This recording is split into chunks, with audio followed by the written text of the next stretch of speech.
A reading from the book of Lectura del libro del Deuteronomio. Moisés habló al pueblo diciendo: Ahora Israel, escucha los mandatos y decretos que yo les mando cumplir. Así vivirán y entrarán a tomar posesión de la tierra que el Señor Dios de nuestros padres les va a dar. Miren, yo les enseño los mandatos y decretos que me mandó el Señor mi Dios, para que los cumplan en la tierra donde van a entrar para tomar posesión de ella.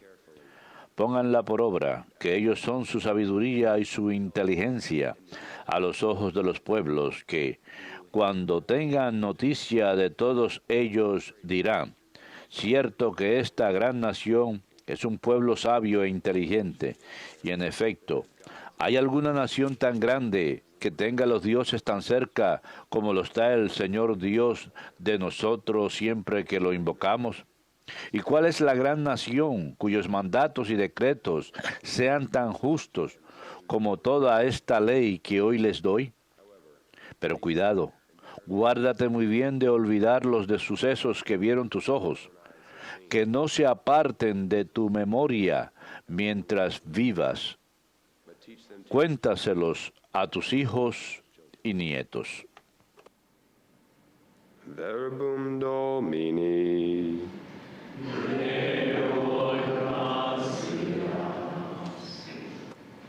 Praise the Lord. Glorifica al Señor, Jerusalén. Glorifica al Señor, Jerusalén. Glorifica al Señor, Jerusalén.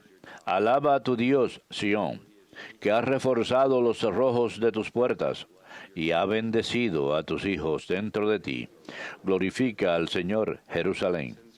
Él envía su mensaje a la tierra y su palabra corre veloz. Manda la nieve como lana, esparce la escarcha como ceniza. Glorifica al Señor, Jerusalén. Anuncia su palabra a Jacob, sus decretos y mandatos a Israel. Con ninguna nación obró así, ni les dio a conocer sus mandatos. Glorifica al Señor, Jerusalén.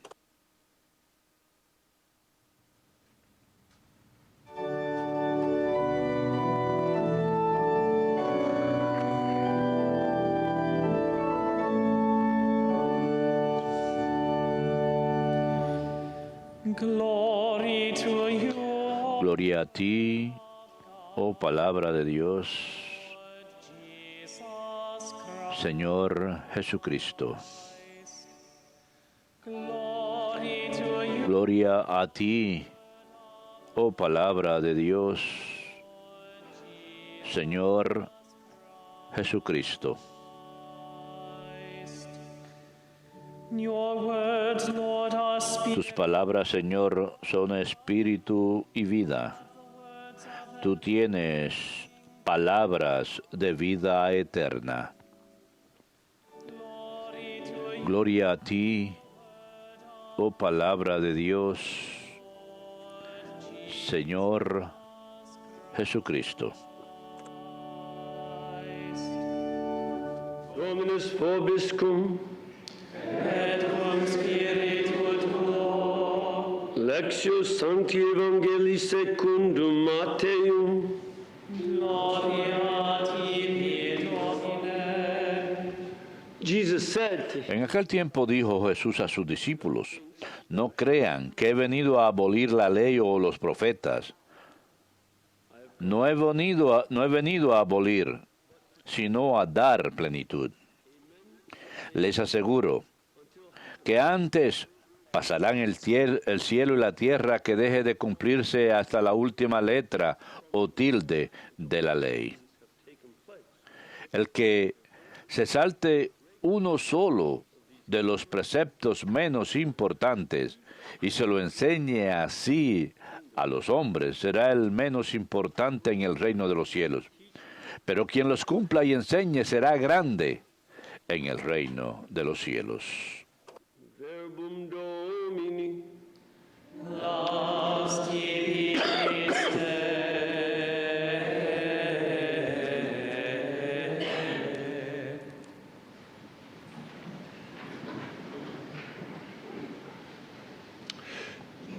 This morning we begin our first reading. Esta mañana empezamos nuestra primera lectura de Deuteronomio capítulo 4 y de muchas maneras este es el comienzo de un gran discurso de parte de Moisés que prosigue a través del libro. Deuteronomio, la palabra en griego, deute significa segundo, nomio significa ley. Así que el libro de Deuteronomio significa la segunda ley. Y está llamado así en griego, en hebreo es Yarim, pero aquí se le llama Deuteronomio porque Moisés está al final de su vida y hemos de ver que el Señor le permite ver la Tierra Santa y luego muere. Y en estas últimas palabras él repite muchas de las leyes. Repite los 10 mandamientos en el capítulo 5 y repite muchas de las otras leyes. Pero aquí tenemos la diferencia. En el Éxodo, en el Levítico, él simplemente afirma las leyes. A lo largo de este libro, él, de manera repetida, ofrece diferentes motivaciones, razones por las que hemos de obedecer la ley de Dios. Él quiere que el pueblo sepa no solamente cuáles son las leyes, sino que estén motivados para que las cumplan. Y aquí él dice: escuchen los estatutos y los decretos. Los estatutos son un tipo de ley que vemos que la gente moderna le llama apodictec, que significa que son mandamientos absolutos. No robarás, no matarás, no darás falso testimonio, etc. Estos son absolutos. Y eso es lo que se llama un hoc o un estatuto. Los decretos son las leyes que dicen, si esto ocurre, entonces esto es lo que debes hacer. Son diferentes leyes de tipo condicional. Si tal condición existe, entonces debes actuar de cierta forma. Así que si un hombre debe venderse a sí mismo como esclavo porque está en bancarrota, entonces uno solo le permite ser esclavo 7 años y después le da la libertad. Así que son esas condiciones, y lo que uno hace en esas condiciones son dos diferentes tipos de leyes. Y él les da los mandamientos por un número de razones. ¿Cuáles son los motivos? Cumplir los mandamientos que está enseñando de manera que puedan tener vida. Apliquemos esto a nuestra propia sociedad. Cuán fácil es incluso caminar por las calles de muchas de nuestras ciudades sin temor a que lo asalten a uno, lo cual me ha ocurrido a mí. O incluso tener miedo de ser asesinado. Han intentado eso unas cuantas veces. Y esto es algo que es parte de la vida. Las noticias nos cuentan la historia de una muchacha que fue violada en su escuela. No cometerás adulterio. Si esos niños que cometieron ese crimen terrible a ella hubiesen obedecido ese mandamiento, que no está permitido enseñar en esa escuela. En ninguna de las escuelas está permitido enseñar no cometerás adulterio. Y todas sus ramificaciones que incluyen los terribles pecados de la violación. Y esto hace posible que vivamos. Ese es un motivo. Y necesitamos enseñar los mandamientos para que la gente pueda vivir bien. Otro motivo es para que puedan tomar posesión de la tierra desde el principio. Y se repite a lo largo de los mandamientos. El Señor dice, si obedeces mis mandamientos, entonces tendrás la tierra que te doy. Si desobedeces mis mandamientos, entonces te sacaré de la tierra de Israel. Esa es la condición. No es absoluto que el pueblo de Israel pueda vivir en esa tierra. Tiene la condición de que obedezcan los mandamientos. Y no crean que eso aplica solamente a ellos. ¿Cuántas veces la sociedad que se ha vuelto hacia el caos en el nivel moral ha perdido su tierra? Miren las maldades que han ocurrido en el pasado. El Imperio Romano se convirtió en una ciénaga sin moral. Y como resultado se volvió fácil para que los bárbaros los conquistaran. Y cuando los bárbaros llegaron querían quitarle esto a los romanos. Pero fue un castillo de arena que se desmoronó en sus manos porque esa sociedad ya estaba desintegrándose desde dentro. Mucho antes, como unos 200 años antes que los bárbaros conquistaran el imperio. Y esto puede ocurrir una y otra vez. Miren el colapso de las sociedades modernas que utilizan el asesinato, el comunismo ateo, el socialismo nacional, los nazis. Sus crímenes de asesinato, de romper los mandamientos, los llevó a que perdieran el llamado Reich de los 1000 años que Hitler había proclamado. No llegó a durar 30 años, porque estaba basado sobre la inmoralidad. No matarás, no tenía lugar en su imperio, y como resultado colapsaron. Así que tenemos que darnos cuenta que esto puede aplicar a cualquier pueblo que rompe los mandamientos de Dios. En cualquier momento aplicó a Israel y más adelante perdieron su nación cuando los asirios conquistaron el norte en el año 721 y después el sur en el año 587. Se quedaron totalmente sin nación, y luego los romanos en el año 70. Así que tenemos que prestarle atención a esto. Pero también Él está haciendo esto en obediencia a Dios, y tenemos que cumplir estos mandamientos para dar evidencia de nuestra sabiduría e inteligencia. Este es otro elemento. Hay muchas personas en nuestra cultura, incluyendo muchas personas dentro de diferentes iglesias, que ahora ven que ellos creen que está bien romper el 5º mandamiento, no matarás, cuando se trata de un niño en el vientre materno. Muchas denominaciones han dicho que, oh, bueno, sí, es la decisión de la mujer.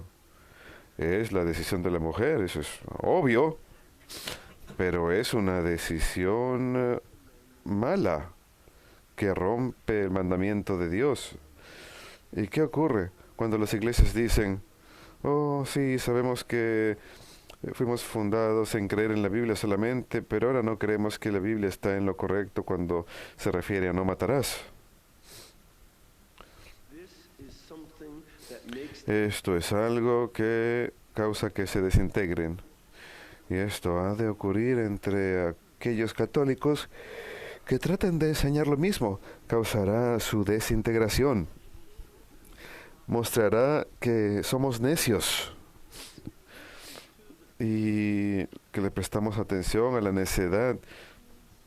La sociedad europea está en un colapso, una caída en picada. Saben que Rusia reduce su población en 1 millón de personas al año. Es un país en donde el 60% de los niños concebidos son abortados. Que he oído que es la misma tasa de abortos que en la ciudad de Nueva York y en Washington, D.C. ¿Y ustedes creen que ellos no van a volverse necios o que no se han vuelto ya necios cuando están reduciéndose en población? Podemos mirar hacia el pasado, y esto es algo increíble.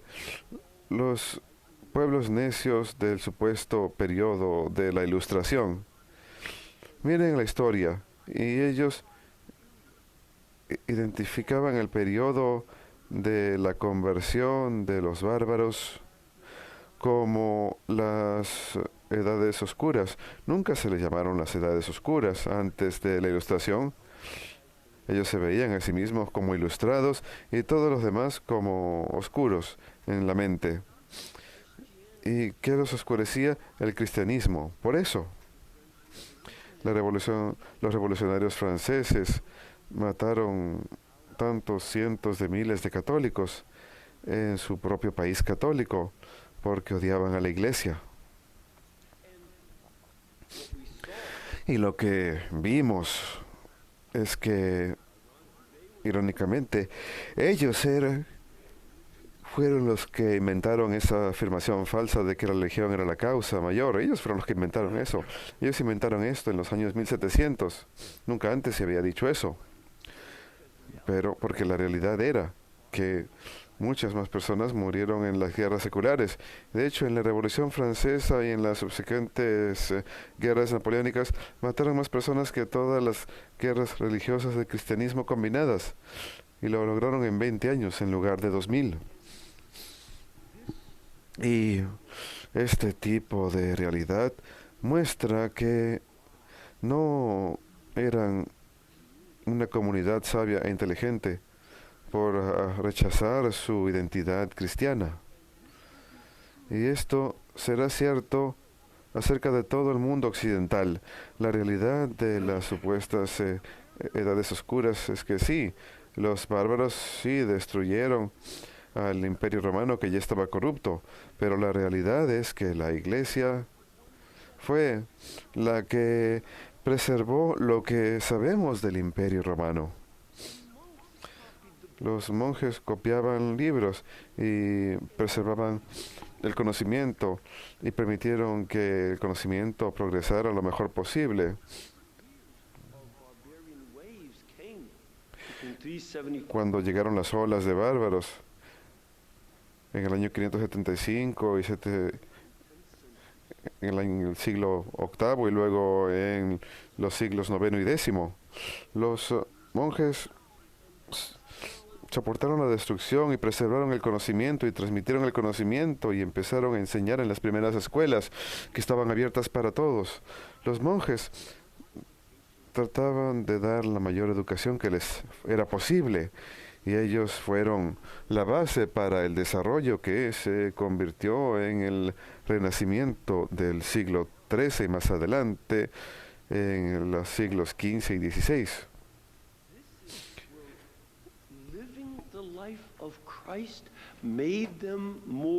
Vivir la vida de Cristo los volvió más sabios que los ilustrados que rechazaron a Dios y a su iglesia, que las leyes de Dios son sabias y nosotros nos volvemos sabios no solamente al obedecerlas.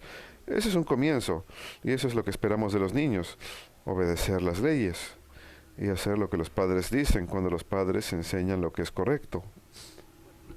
Pero entonces la sabiduría llega no solamente en la obediencia de la ley de Dios, sino también al llegar a entender las profundidades. No cometerás adulterio porque respeto la dignidad inherente del hombre y la mujer, no por lo que yo pueda obtener de ellos en lo referente al placer, sino porque tienen una dignidad que les pertenece a ellos inherentemente, como un don de Dios. No mato porque, como nuestra propia Declaración de Independencia lo dice, la cual salió de una combinación cristiana con las ideas de la Ilustración, que el Creador da el derecho a la vida, la libertad y la búsqueda de la felicidad, no el Estado, no los tribunales, y por lo tanto el Estado y los tribunales no pueden quitarlo. La sabiduría más profunda que le llega a la persona inherentemente como persona creada por Dios, nuestro Creador. Y esto nos lleva a una sabiduría más profunda acerca del significado de la sociedad. Y las implicaciones de nuestras responsabilidades hacia unos hacia otros. Ese es el tipo de sabiduría e inteligencia que ha de hacernos más profundos. Y por eso cuando miramos nuestra propia historia católica y vemos esta larga historia de pensamiento moral profundo, Santo Tomás de Aquino, San Buenaventura y tantos otros, quienes profundizaron su entendimiento de la razón por la que la ley de Dios es inteligente y sabia. Esto es también parte de nuestra tarea para que podamos comunicar no solo que tenemos que hacer estas cosas, sino que entendemos la integridad inherente que corresponde a los mandamientos de Dios. Y también el otro elemento es que la gente preguntará, ¿cuál nación es la que tiene al Señor tan cerca como tenemos a nuestro Señor Dios? La mayoría de los paganos tenían un miedo bastante profundo de los dioses. Cuando uno lee a los griegos en particular, ellos estaban aterrorizados de la arrogancia. O sea, cuando los seres humanos empezaban a pensar por cuenta propia, por encima de los dioses y en contra de los dioses. Y luego los dioses lo castigan a uno y lo echan a tierra. Y este tipo de arrogancia, de soberbia, los hacía que tuvieran temor de los dioses. A menudo les ofrecían sacrificios, miraban hacia los dioses para ver cuál era el destino, cuál era el decreto de los dioses o de las estrellas, pero no tenían amor hacia los dioses y no tenían ningún sentido de que los dioses los amaban. Puede que algunos de los dioses los amasen, y cuando eso ocurría, como en el caso de la diosa Ishtar, entonces los demás dioses la castigaron matando humanos porque ella los amaba y no podían matarla a ella, así que mataban a la gente. Los dioses griegos o la diosa Hera mataba a las mujeres a quien su esposo Zeus había violado. Solían castigar a las personas porque era la única forma de castigar a los dioses. Así que incluso ser amado por los dioses podía hacer que los demás dioses se pusiesen celosos y causar problema. Tenían temor de los dioses. Lo que vemos aquí es un culto de temer a Dios que lleva un amor más profundo. Con Dios empieza la sabiduría, pero esa no es la meta. El amor a Dios es la meta. Ir más allá de esa mera reverencia y temor a algo más profundo. Así que este es el tipo de motivación y otros tipos de motivos en este libro de Deuteronomio. Ama al Señor Dios de todo corazón, mente y alma. Se repite 3 veces. En Deuteronomio 6, versículo 4, capítulo 10 y capítulo 11. Que todos estos motivos y esos son los antecedentes para lo que Cristo dice hoy en estos versículos, estos pocos versículos, que son la introducción al resto del capítulo 5. En San Mateo 5, del 21 al 48, vemos que nuestro Señor explica los mandamientos con incluso mayor profundidad y sabiduría. Él dice: escucharás, no matarás. No te enojes. Yo digo, no te enojes. Has escuchado, no cometerás adulterio. Yo digo, ni siquiera mires con lujuria. Por eso la pornografía es un mal inherente. No es una broma aceptable como se ha convertido en nuestra sociedad. Ya no es algo que sea causa de vergüenza, sino algo que se convierte en una broma todos los días en la televisión. No hemos de mirar con lujuria porque existe una decencia y respeto inherentes que se les debe a cada persona. Nuevamente, no es para que las estemos utilizando. Y nuevamente, este tipo de forma en que el Señor habla, como Él ha venido no a abolir la ley de los profetas, sino a cumplirla, es parte de este sentido, de que hay un aumento de profundidad de entendimiento. Esa es una de las cosas de la sabiduría. Para nosotros, los humanos, Dios establece la norma para la inteligencia y la sabiduría. No hay fin en la profundidad de su inteligencia y sabiduría. Son infinitas. Y nosotros nos esforzamos una y otra vez. El Israel antiguo seguía aumentando en profundidad a lo largo de su historia. Aprendían más y más a través de los profetas y a través de los libros de sabiduría. Cristo lo lleva incluso más allá y nos recuerda lo que está en juego. ¿Qué es lo que está en juego? Si no cumplen las leyes y no las enseñan, noten que dice las dos cosas, deben cumplirlas y enseñarlas a los demás. Suena como que van a estar juzgándome. Voy a estar juzgando comportamiento. Sí, al mal comportamiento le voy a llamar malo y al buen comportamiento le voy a llamar bueno. No porque yo haya inventado eso, sino porque Dios lo hizo. Pero el tema es que yo debo cumplir la ley primero y también enseñarla. Si no lo hago, entonces no iré al cielo. Eso es lo que está en juego. Si las cumplo y las enseño, el Señor nos promete que ahora estaremos buscando rectitud y el reino de Dios y que tendremos las dos cosas. Pero si no lo hacemos, no iremos al cielo. Una alternativa que ninguno de nosotros nos atreveríamos a incluso contemplar.